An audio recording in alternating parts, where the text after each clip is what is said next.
भैया ने ऐसा क्यों किया? खुद की जिंदगी तो बर्बाद की,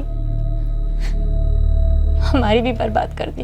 अपने पिता परशुराम खरे के देहांत के 2 साल बाद इंजीनियरिंग स्टूडेंट सुनील ने एक हत्या की थी। उसे इकबाले जुर्म से कोई आपत्ति नहीं थी, लेकिन वो चीख कर पुलिस को ललकार रहा था कि पहले वो उसकी पहचान साबित करे। इसी पहचान के लिए सुनील और उसकी माँ विद्या पिछले 2 सालों से संघर्ष कर रहे थे। तुम्हारे बाबा के परिवार वालों ने हमारे साथ जो भी बर्ताव किया, तुम्हारे बाबा ने मुझे और तुम दोनों को सब कुछ दिया है। अब हमें दुनिया से कोई लेना देना नहीं।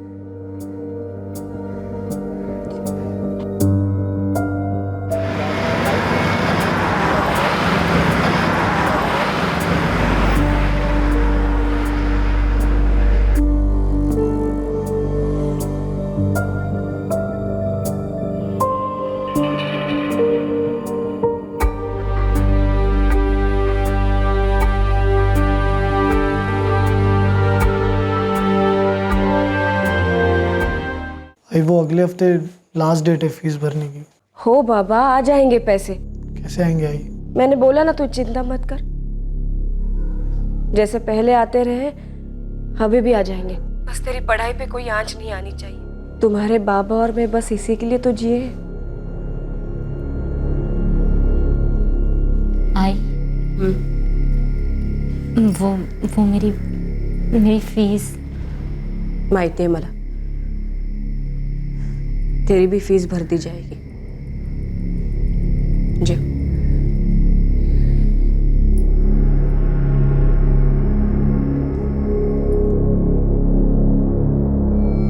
विद्या, देख इस बार तो मैं कुछ ना कुछ जुगाड़ कर लूंगा, पर अक्खी जिंदगी जुगाड़ पर तो नहीं चल सकती ना। और फिर मेरी दूसरी जिम्मेदारियां भी तो हैं। मैं समझती नहीं हूँ क्या भाऊ, लेकिन मैंने कभी नहीं सोचा था कि ऐसा भी दिन आ जाएगा। सुनील के बाबा बिना चुके हर महीने पैसे देते थे, लेकिन ये ख्याल ही कभी नहीं आया कि एक दिन वो अचानक से चले जाएंगे और मेरे बच्चे। भाऊ, मैं उनके घर से, उनके भाई सदाशिव से भी कोई मदद नहीं मांग सकती। मैं समझता हूँ विद्या, पर अगले महीने से तुझे कोई और रास्ता निकालना होगा। मेरा हाथ काफी तंग है विद्या, और फिर झूठा दिलासा देने से हालात तो नहीं बदलेंगे ना।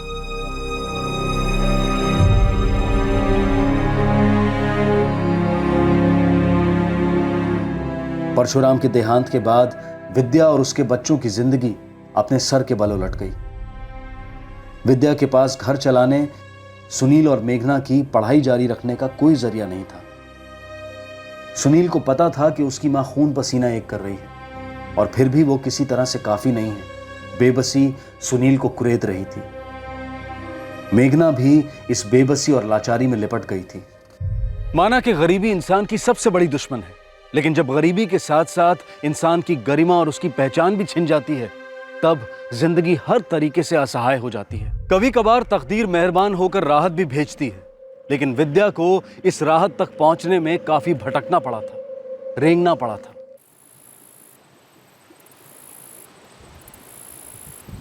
अरे विद्या,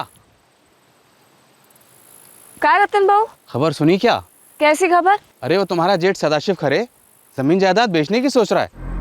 बंटवारा हो रहा है। तुम्हारा हिस्सा तुम्हें प्यार से तो मिलेगा नहीं। मैं कहता हूँ कुछ करो, वरना सारी जिंदगी माथा फोड़ती रहोगी बैठी बैठी। विद्या, मेरे बाबा ने हमारी शादी को भी स्वीकार नहीं किया। मुझे कई मौक़ों पर जलील किया, लेकिन उन्होंने कभी मेरे साथ नाइंसाफ़ी नहीं की। आप उनके छोटे बेटे हैं, बहुत प्यार करते थे आपसे। शायद इसीलिए नासिक में जो 5 एकड़ ज़मीन उन्होंने मेरे नाम पे ली थी, उसे मेरे नाम पे ही रहने दिया। गुस्से में आकर मुझे उससे बेदखल नहीं किया। बहुत बड़ा दिल था उनका। आपने अपना बड़ा दिल उन्हीं से तो पाया है। अब मैं उम्मीद करता हूँ कि हमारा बेटा सुनील भी इस चीज़ को अपनी ज़िंदगी में अपनाए। ज़रूर, क्यों नहीं। विद्या, वो नासिक वाली 5 एकड़ ज़मीन को मैं ऐसे ही रहने दूंगा। वो हमारे सुनील और मेघना के लिए बीमा होगी। कभी आगे ज़रूरत पड़ेगी तो बेच देंगे। भाई अगर ऐसा है तो समझ लीजिए कि बाबा ने हमें आसमान से बचा लिया है। अरे हाँ ना, मैं तो इस जमीन के बारे में भूल ही गई थी। हाँ, अब पता चला है कि सदाशिव भाऊ जमीनें बेच रहे हैं, बंटवारा हो रहा है। मुझे अब अचानक से याद आ गया। आई, पर आपने इस जमीन के सारे कागजात संभाल के रखे हैं ना? नहीं रे, उस जमीन के कागजात तो कभी थे ही नहीं मेरे पास। तो फिर? तू फिक्र मत कर, उस जमीन के कागजात तेरे दादाजी के घर में होंगे। और उस घर में हमारे साये को भी एंट्री नहीं है। सदाशिव काका उन्हीं कागजात पे बैठे होंगे। आपको लगता है वो उस जमीन का 1 इंच भी हमें देंगे?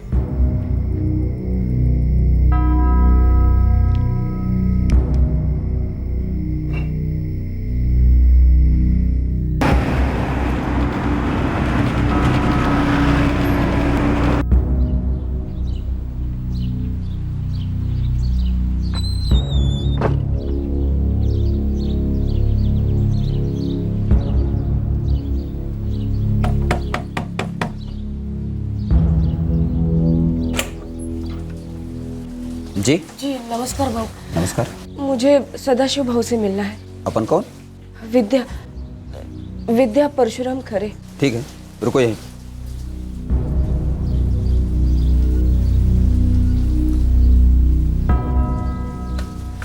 भाव नहीं मिलेंगे। उनसे कहिए सिर्फ 5 मिनट का काम है। भाव ने कहा है कि वो आपसे नहीं मिलना चाहते, आपका चेहरा भी नहीं देखना चाहते। जाइए यहाँ से। देखिए 2 मिनट, सिर्फ 2 मिनट का काम है। एक मिनट।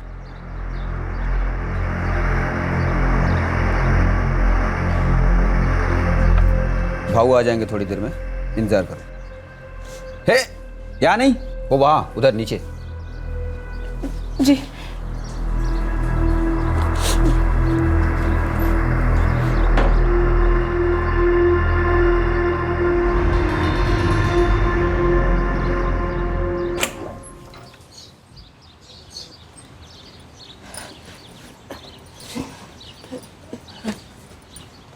नमस्कार भाऊ। तुझसे साफ साफ कहा गया था ना, इस घर में मत आना, न तू न तेरे बच्चे। भाऊ, मेरे पति परशुराम जी ने मुझे बताया था कि सुनील के दादाजी ने नासिक में कुछ 5 एकड़ की जमीन खरीदी थी सुनील के बाबा के लिए। हमारे बाबा ने उनके बच्चों के लिए क्या खरीदा क्या नहीं, उससे तुझे क्या लेना देना? परशुराम जी ने मुझे बताया था कि वो जमीन उन्होंने सुनील और मेघना के लिए बचा के रखी थी। बस उस जमीन के कागजात चाहिए थे मुझे। काय भरत बोल। नासिक में जो जमीन है वो परशुराम जी की है, उन्हें उनके बाबा ने दी थी। और जो परशुराम जी ने अपने बच्चों को दी है, उस जमीन के कागजात। हे बक, तेरा दिमाग खराब हो गया, मेरा दिमाग खराब मत कर। चलने गया। दया करा भाऊ, आप ही के खानदान का खून है मेरे बच्चे, और वो जमीन उनके हक की है। हमारे खानदान के खून की तू बात मत कर। मेरे भाई परशुराम की रखेल है तू। 4 और होंगे यहाँ वहाँ, वो सब अपने पिल्लों को लेके आ जाएंगी, तो उन सब को हम अपनी जमीन बांटते फिरेंगे क्या? ऐसे शब्द मत कहिए भाऊ। परशुराम जी और मेरी मंदिर में भगवान के सामने शादी हुई थी, और वो जमीन मेरे बच्चों का भविष्य है भाऊ। बस वो एक जमीन दे दीजिए हमें, मैं और कुछ नहीं मांगूंगी। मैं लिख के देने के लिए तैयार हूँ भाऊ। लिख के देगी? धमकी दे रही है मुझे? नहीं भाऊ, भीख मांग रही हूँ। तो तुझे जमीन के कागज चाहिए तो जा 7-12 उतारा लेके आ। 7-12 उतारा? हर जमीन का दाखिला होता है सरकार के पास, उसे बोलते हैं 7-12 उतारा।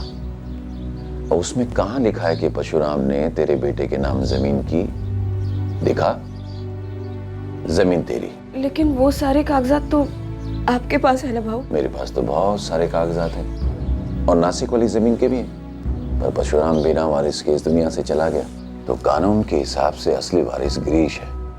नासिक वाली जमीन ही नहीं, परशुराम की सारी जायदाद सिर्फ और सिर्फ गिरीश को मिलेगी। भाऊ, परशुराम जी बिना वारिस के नहीं थे। बेटा है उनका सुनील, बेटी है। आप तो सब कुछ जानते हैं ना भाऊ। जानना एक बात होती है, मानना दूसरी बात। कानून दूसरी बीवी को नहीं मानता तो नाजायज औलाद को कहां से मानेगा? तुझे रानी झांसी बनने का शौक है तो तू बन, मुझे कोई फर्क नहीं पड़ता। जा तहसीलदार के दफ्तर में जा, 7/12 उतारा ले आ और साबित कर दे कि तेरे दोनों बच्चे मेरे भाई परशुराम के जायज औलाद हैं। अगर ऐसा हुआ ना तो मैं तुझे कागजात दे दूंगा जमीन के।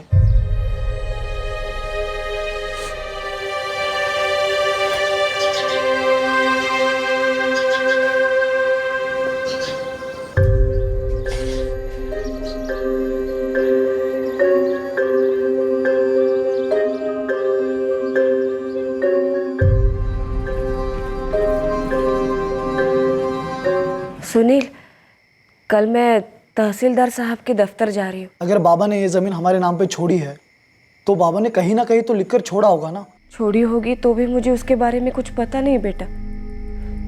तुम्हारे बाबा ने कुछ बताया नहीं था। हाँ, एक बार इस नासिक की ज़मीन के बारे में बताया था मुझे। तो तू तहसीलदार के ऑफिस में क्या पूछेगी, क्या बोलेगी उनसे? सब लोग एक जैसे नहीं होते सुनील। तुम्हारे बाबा की तरह इंसाफ करने वाले और लोग भी होंगे ना इस दुनिया में।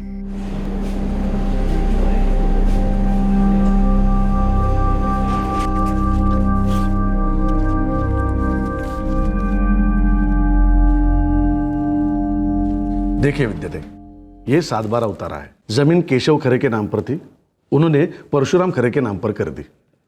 परशुराम खरे ने किसी के भी नाम पर नहीं की। मेरे बेटे का नाम सुनील खरे है, परशुराम जी का बेटा। उन्होंने कहीं ना कहीं तो जिक्र किया होगा ना कि उनके बाद ये जमीन सुनील को मिलेगी। ये सरकारी कागज है, यहाँ कहीं भी कुछ भी नहीं लिखा जाता। ये जो जगह है ना, वहां पर अगले हकदार का नाम लिखा जाता है और ये जगह खाली है। देखिए, आप ही देख लीजिए। परशुराम जी मेरे पति थे, सुनील उनका बेटा।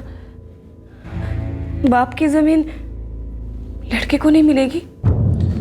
ताई, मैं आपका दर्द समझ सकता हूँ, लेकिन कानून दर्द वर्द नहीं समझता, वो सिर्फ कागज पत्री समझते हैं। हाँ, तो कागज पत्री बन सकती है ना, कोई ना कोई कानूनी कायदा जरूर होगा। अरे कितने सारे लोग अचानक से चल बसते हैं, तो क्या उनको उनका हक नहीं मिलता? भाऊ, कोई तो उपाय होगा ना। मेरे बच्चों की जिंदगी दांव पे है भाऊ। ताई, उपाय तो नहीं है, लेकिन एक तुक्का समझ लीजिए। बोलो ना, मैं कुछ भी करने के लिए तैयार हूँ। हमारा ये ऑफिस कापसेवाड़ी तहसीलदार ऑफिस के नीचे आता है। आप वहां पर जाकर एक अर्जी दीजिए। कैसी अर्जी भाऊ? आपके लड़के का पूरा नाम वहां की फाइल में दर्ज कीजिए, फिर उसका नाम 7/12 उतारा में शामिल हो सकता है। लेकिन ये एक सिर्फ तुक्का समझ लीजिए, हुआ तो हुआ, नहीं तो नहीं।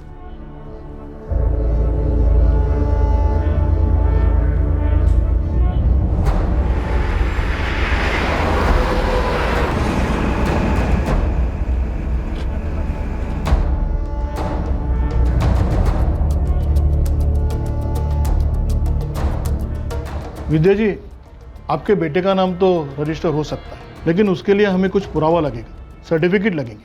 कैसा सर्टिफिकेट?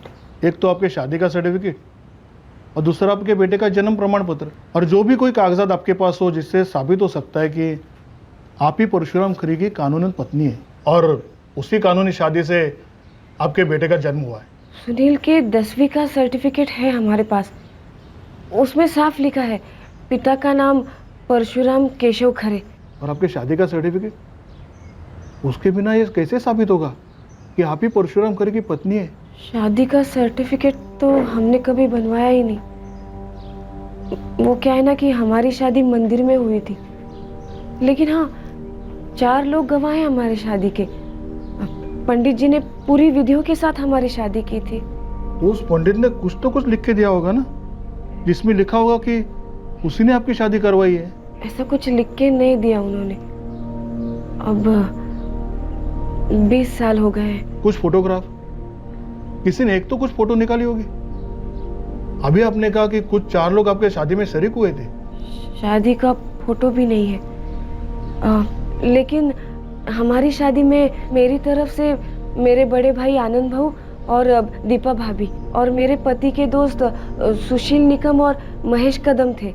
आपके भाई की गवाही तो इतनी मजबूत नहीं होगी क्योंकि आपके रिश्तेदार हैं, मगर परशुराम जी के जो दोस्त हैं उन्होंने अगर एफिडेविट बना दी या वो पंडित लिखित में देता है जिसमें मंदिर का नाम, मंदिर का पता, शादी की तारीख हो, तो आपका यह एप्लीकेशन थोड़ा वजनदार हो सकता है।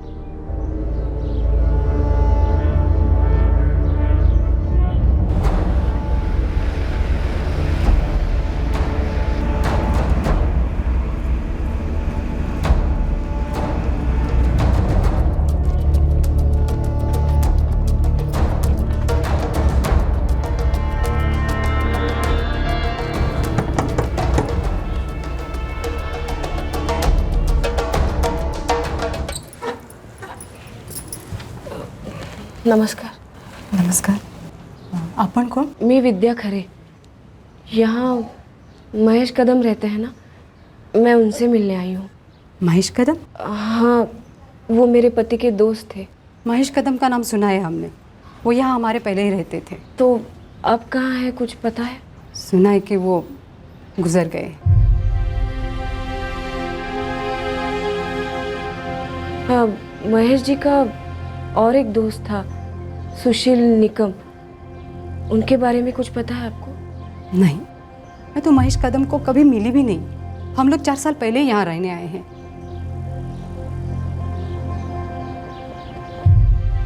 हाँ, मैं तीनों दोस्तों को अच्छी तरह जानता था. परशुराम खरे, महेश कदम और सुशील निकम.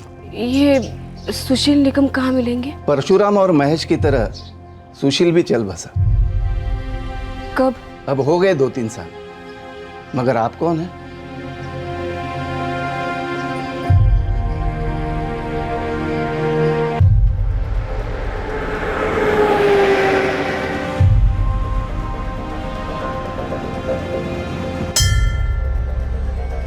दिनकर उपाध्याय नाम था उनका. वो तो मेरे काका थे, पर 7 साल पहले उनका देहांत हो गया.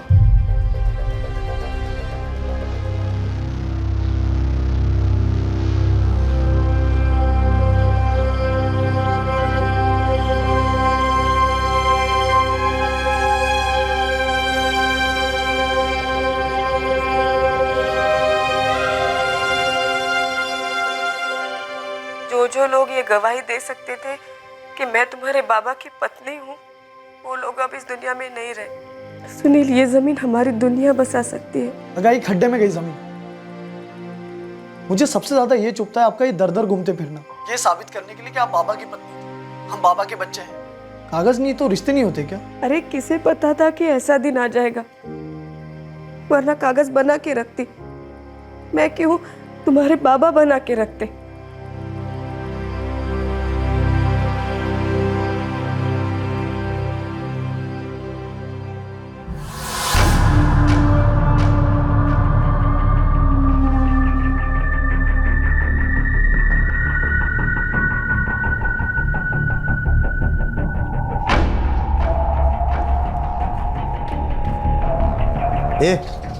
इतना समझाया तेरी माँ को, अब तुझे भेज दिया. अरे शर्म करो शर्म, ये नौटंकी काम नहीं आएगी. उस जमीन से तुम लोगों का कोई वास्ता नहीं है, मतलब नहीं है. वास्ता है. वो मेरे बाबा की जमीन थी, अब वो मेरी जमीन है. असाका, तेरा नाम जो भी है लड़के? सुनील नाम है मेरा, सुनील परशुराम खरे. खरे कोई 5 रुपए की टोपी नहीं है जो कोई भी अपने नाम के सामने चिपका दे. तेरा असली नाम मुझे मालूम है, सुनील. जा इस नाम का सर्टिफिकेट बनवा. मैंने तेरी माँ को कितनी दफे समझाया था कि पहले वो ये साबित करे कि वो परशुराम की बीवी थी, और फिर ये साबित करे कि तू परशुराम का ही बेटा है.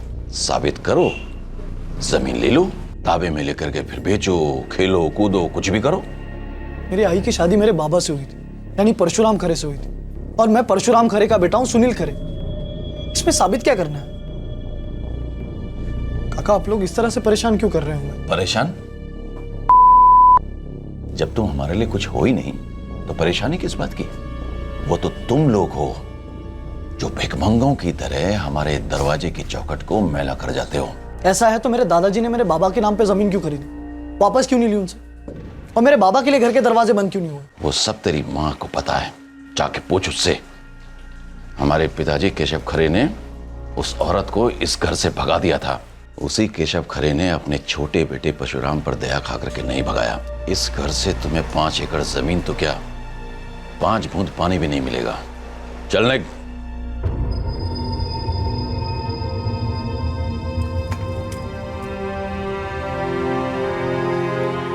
आई, मैं साबित करूंगा कि आप बाबा की पत्नी थी और हम उन्हीं के बच्चे हैं। अब ये लड़ाई जमीन की नहीं आई, अब ये लड़ाई हमारे नाम की है, हमारे पहचान की है।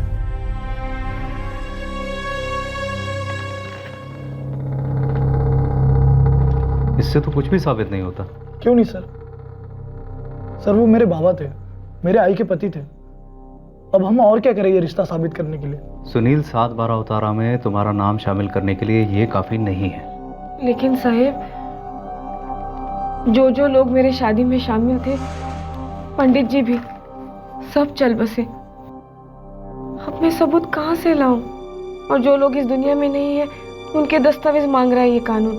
लेकिन हम लोग तो जिंदा हैं, हमारी कोई अहमियत नहीं। इतना बेरहम कैसे हो सकता है कानून? विद्याताई, कानून रहम करने के लिए भी दस्तावेज देखता है।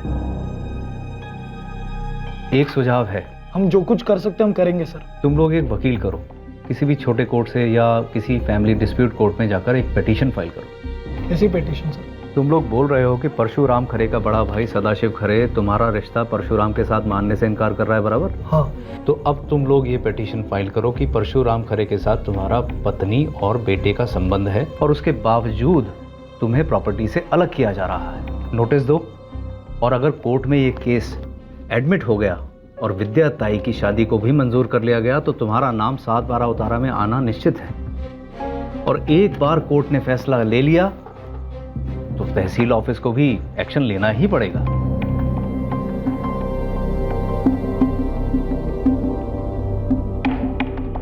आई, मैंने सोच लिया कि हम कोर्ट में अर्जी दाखिल करेंगे।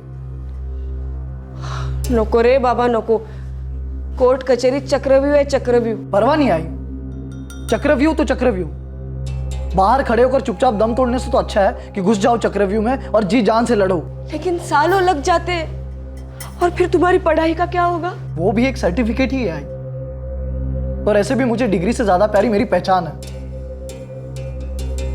अब अगर मेरी पढ़ाई मेरे बीच में आती है तो मैं उसे भी छोड़ दूंगा। हे भक्त, तू ऐसा कुछ नहीं करेगा।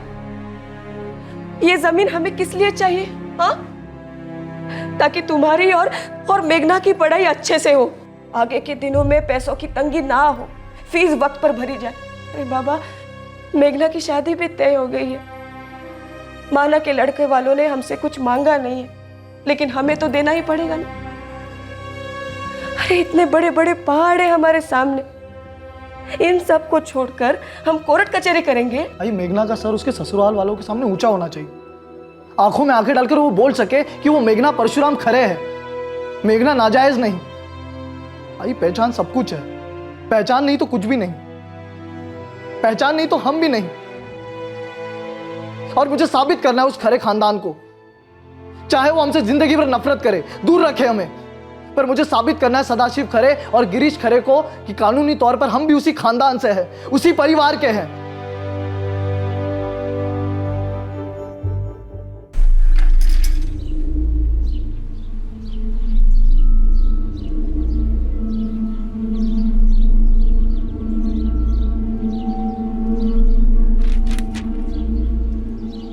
कोर्ट का नोटिस भेजा है कि जब तक जमीन की नाम का फैसला नहीं हो जाता, ना तो ये जमीन किसी को दे सकते हैं, ना किसी के नाम कर सकते हैं, ना ही किसी को बेच सकते हैं। वो लोग कभी कुछ साबित नहीं कर पाएंगे बाबा। पर एक बात तो साबित कर दी कि वो मूर्ख है। अब देखते हैं कितनी ताकत है उनमें लड़ने की।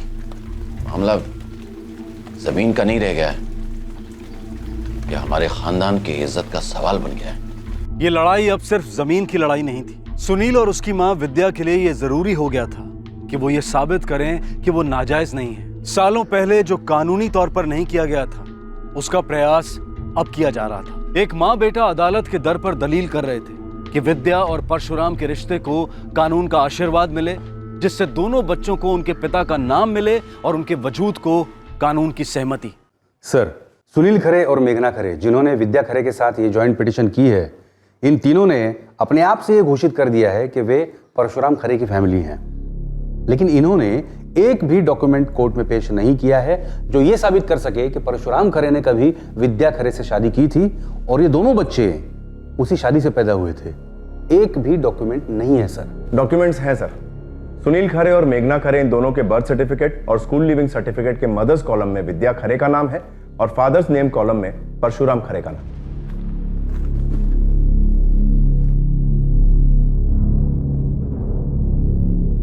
सर, अगर मैं बाहर सड़क पर जाकर कोई पत्थर हवा में उछालता हूं तो बहुत चांसेस हैं कि वो जाकर किसी न किसी परशुराम खरे को लग जाए। महाराष्ट्र में हजारों परशुराम खरे होंगे सर। सर, मेरे क्लाइंट्स के क्लेम को उसी परशुराम केशव खरे के बड़े भाई सदाशिव केशव खरे ने कॉन्टेस्ट किया है, किसी राह चलते नहीं। लेकिन सर, विद्या खरे के पास कोई सबूत नहीं है कि वो परशुराम खरे की पत्नी कहलाए। मेरे क्लाइंट सदाशिव खरे के पिता केशव खरे ने क्लेम की गई जमीन अपने दूसरे बेटे परशुराम खरे के नाम कर दी थी, जो इस दुनिया में नहीं है। उनकी धर्म पत्नी थी उषा परशुराम खरे और वो भी इस दुनिया में नहीं है। इस दंपत्ति की कोई भी संतान नहीं थी। तो ऐसे में section 10 of the Hindu succession act 1956 के तहत परशुराम खरे की सारी प्रॉपर्टीज कानूनी तौर पे उनके भाई सदाशिव केशव खरे के बेटे गिरीश सदाशिव खरे को जानी चाहिए। सर, स्कूल लिविंग सर्टिफिकेट और birth certificate admissible legal documents हैं, इसे कोई भी ऑनरेबल कोर्ट नकार नहीं सकता। पर क्या बर्थ और स्कूल सर्टिफिकेट्स ये बात साबित कर सकते हैं कि परशुराम खरे ने वाकई में विद्या खरे से शादी की थी? क्या यह बात संभव नहीं हो सकती कि विद्या खरे ने ये एक बहुत ही सोची समझी साजिश की है, डिसीज्ड परशुराम खरे का नाम अपने बच्चों के स्कूल और बर्थ सर्टिफिकेट्स पे केवल और केवल इसलिए जोड़ दिया गया है ताकि वे मेरे क्लाइंट सदाशिव केशव खरे की राइटफुल प्रॉपर्टी पे कब्जा कर सके और उन्हें हरास कर सके। सर, स्कूल लिविंग सर्टिफिकेट और बर्थ सर्टिफिकेट पर कोई किसी का नाम इतनी आसानी से कैसे जोड़ सकता है? और ये बिल्कुल गलत इल्जाम है मेरी क्लाइंट विद्या खरे पर कि उन्होंने कोई साजिश रची है जमीन हासिल करने के लिए। बच्चों के नाम स्कूल लिविंग सर्टिफिकेट्स में बरसों पहले जोड़े गए थे, जो कि नेचुरल ड्यू कोर्स में हुआ था। आज मेरी क्लाइंट अपनी हक की जमीन मांग रही है क्योंकि उनके पास कोई ऑल्टरनेट साधन नहीं है कमाई का। इतने साल उनके बच्चों की परवरिश और उनके घर का खर्च परशुराम खरे की कमाई से चलता था और परशुराम खरे के देहांत के बाद डिसीज की प्रॉपर्टी विद्या खरे और उनके बच्चों को ही जानी चाहिए। मैं ऑनरेबल जज से दरखास्त करता हूं कि मेरी क्लाइंट विद्या खरे और परशुराम खरे की मंदिर में पूरी विधियों के साथ हुई शादी को मंजूर किया जाए, उसे लीगल माना जाए। शादी 30 सितंबर 1993 को हुई थी साहब। गायत्री देवी का मंदिर है अंबाखेड़ में, वहीं पर हुई थी। मैं और मेरी पत्नी दीपा दोनों शादी में मौजूद थे। शादी के मामलों में रिश्तेदारों की गवाही काफी कब से होने लगी? मंदिर में होने वाली शादी के मामले में कम से कम 2 गवाहों की जरूरत पड़ती है, जिसमें कम से कम एक गवाह ऐसा हो जो कि रिश्तेदार ना हो। और विद्या खरे ने शादी का कोई भी डॉक्यूमेंट या डॉक्यूमेंट्री फोटोग्राफिक प्रूफ पेश नहीं किया है।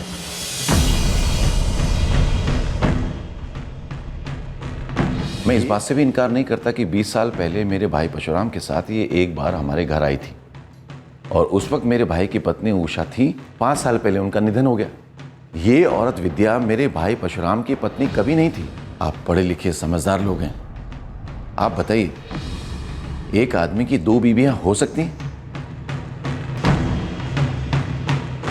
ये केस देश के लाखों दूसरे केसेस की तरह चलता रहा और चलता रहा।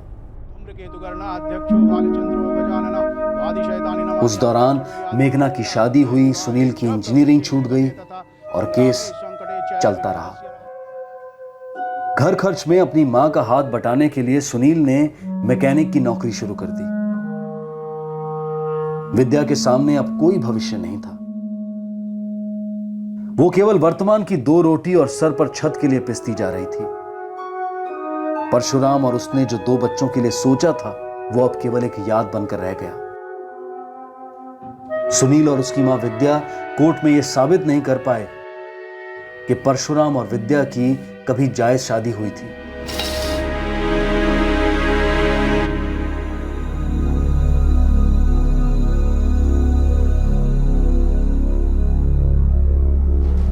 सुनील, अरे हम लड़े हारे, तकदीर को शायद यही मंजूर था। अब वो जमीन भी किस काम की? तुम वापस पढ़ने वाले तो हो नहीं, मेघना भी अपने घर में है। बस 2 वक्त की रोटी और एक छत का सवाल है।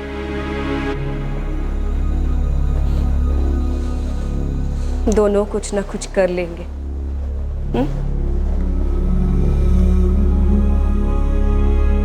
वो प्रॉपर्टी हम तो उसके बारे में जानते तक नहीं थे, आई को भी याद नहीं था। वो प्रॉपर्टी हमारे हिस्से में आती या नहीं आती पता नहीं, उससे क्या फर्क पड़ता, लेकिन फर्क पड़ा उस जिल्लत से, उन तानों से, उन गालियों से।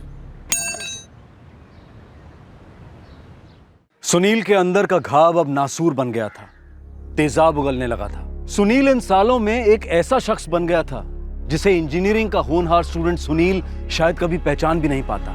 उसके अंदर मायूसी, फ्रस्ट्रेशन और गुस्सा तीनों उबलने लगे थे और फिर छिड़का इस नासूर पर नमक। विद्या खरे और सुनील खरे पर एक अटैक हुआ।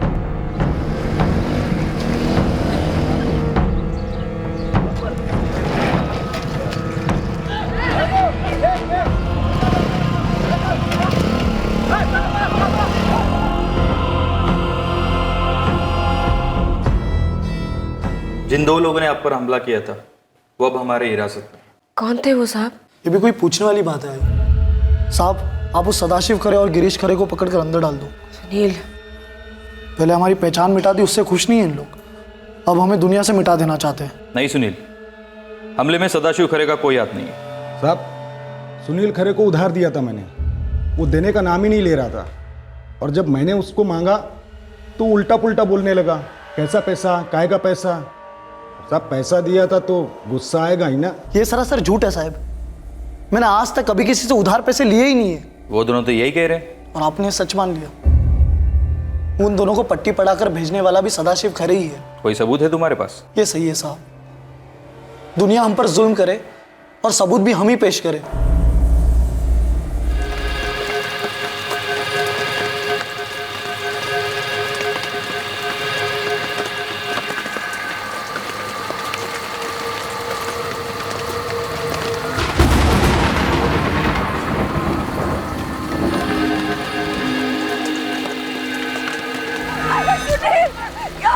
सुनील, क्यों मारते मेरे बेटे को?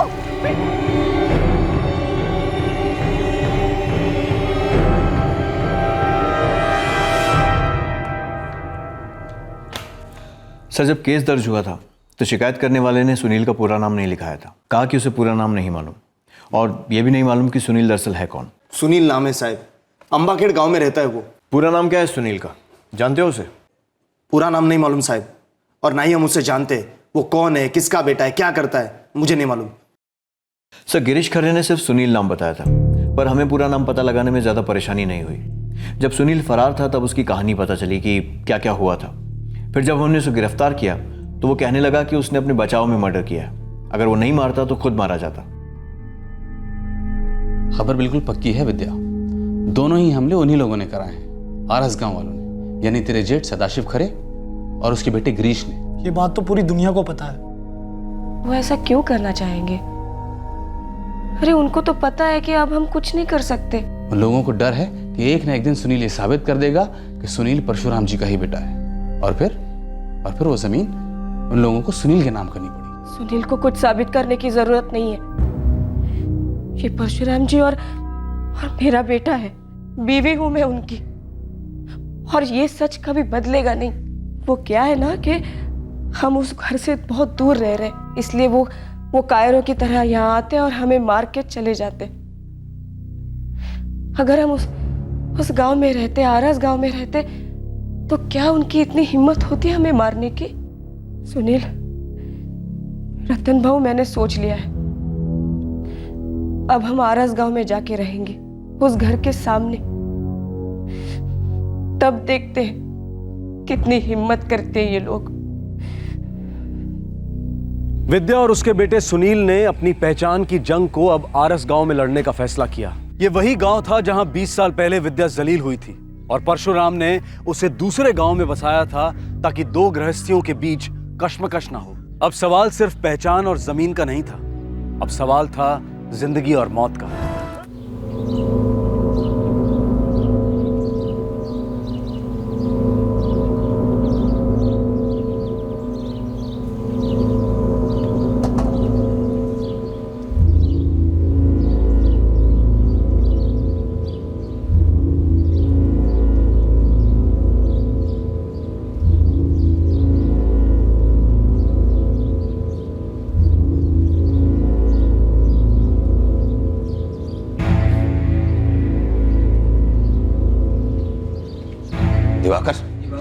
क्या तमाशा है ये? भाऊ सठिया गए हैं ये लोग, घर के सामने ही घर किराए पे ले रखा है। ये चाय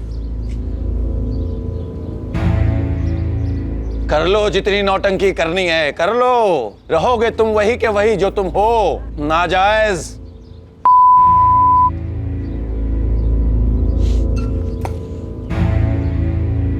तुम्हें मेरे भाई की जमीन नहीं मिलेगी, ना उसका मिलेगा नाम, तुम्हें मिलेगा बुरा अंजाम। कुतरियानो,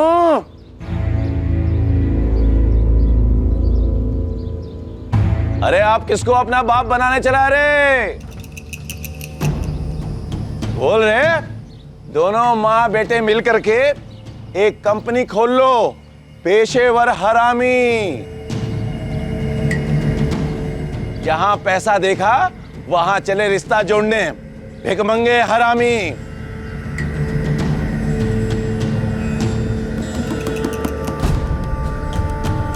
क्या आंखें फाड़ फाड़ के देख रहा है रे कुतरानो? कर लो जो कुछ करना है। अंदर कहाँ है रे? बाहर निकल। अरे कोई रोको इस अरे मेरे बाबा को मार डाला, मेरे बाबा को मार डाला। बाबा, मैं नहीं खाता उसे यहाँ आके रहने के लिए। मेरी भी उतनी ही गलती है, मैं भी उतनी ही गुनहगार हूँ।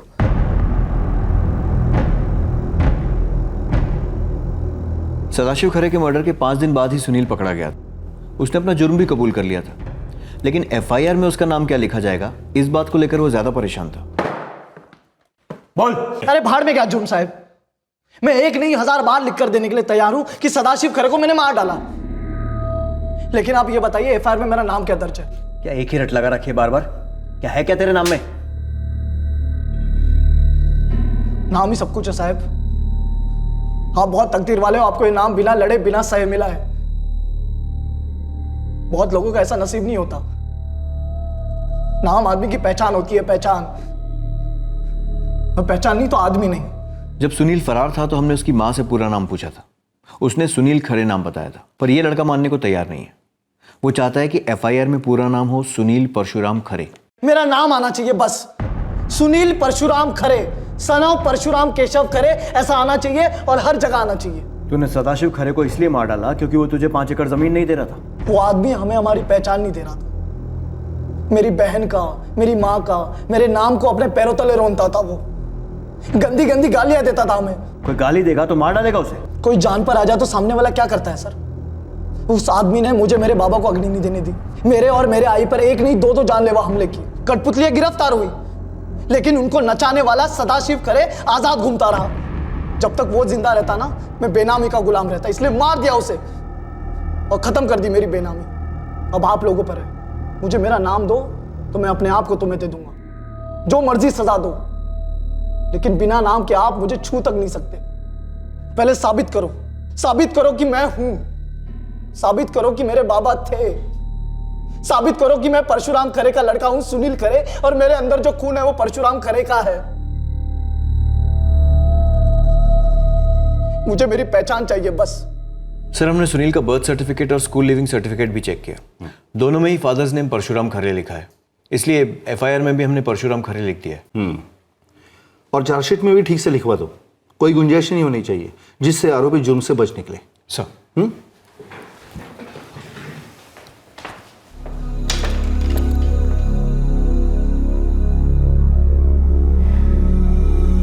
ये लड़ाई हमें कहाँ ले आई सुनील? नहीं लड़नी थी, छोड़ देना था। अपनी मेहनत से एक नई पहचान बनानी थी हमें।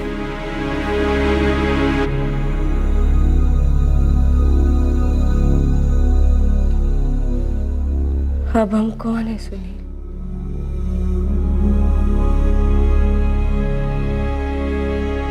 अब हमारी क्या पहचान है?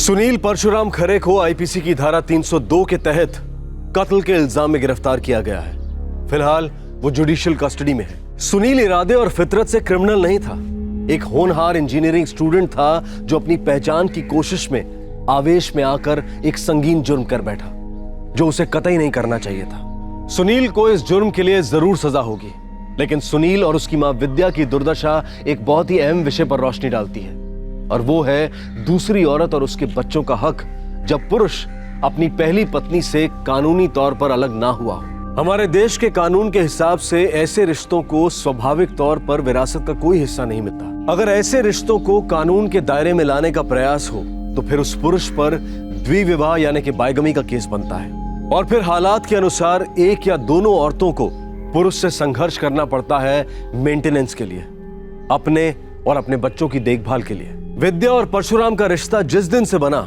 उसी दिन से वो दुविधा और उलझनों से घिर गया था। उषा और विद्या दोनों का प्यार और भावनाएं परशुराम को बराबर से खींच रही थी, और परशुराम भी दोनों के साथ बराबर इंसाफ कर रहा था और जिम्मेदारियां निभा रहा था। लेकिन दो पत्नियों के साथ एक पुरुष भले इंसाफ करे, लेकिन कानून विरासत के मामलों में सिर्फ एक ही शादी को जायज मानता है, और उस शादी को साबित करने के लिए कानूनी सबूत पेश करना अनिवार्य हो जाता है। एक तरीके से देखा जाए तो सुनील एक ऐसे हालात का शिकार था जिसमें वो पैदा तो नहीं हुआ था, लेकिन जिसकी वजह से उसकी दुनिया पलट गई थी। लेकिन सदाशिव खरे का कत्ल करके सुनील ने ऐसे हालात पैदा किए जिसके परिणामों से वो पूरी तरह से वाकिफ था। पर क्या विरासत में मिला नाम उतना मायने रखता है, या खुद बनाई गई अपनी पहचान? आपसे फिर मुलाकात होगी क्राइम पेट्रोल सतर्क में एक और नए केस के साथ। तब तक अपना ख्याल रखें, सुरक्षित रहें, स्वस्थ रहें, और याद रखें, सही वक्त, सही कदम, सतर्क रहें। जय हिंद। इस तरह के और भी एपिसोड देखने के लिए हमारे चैनल को सब्सक्राइब करें और बेल आइकन दबाना ना भूलें।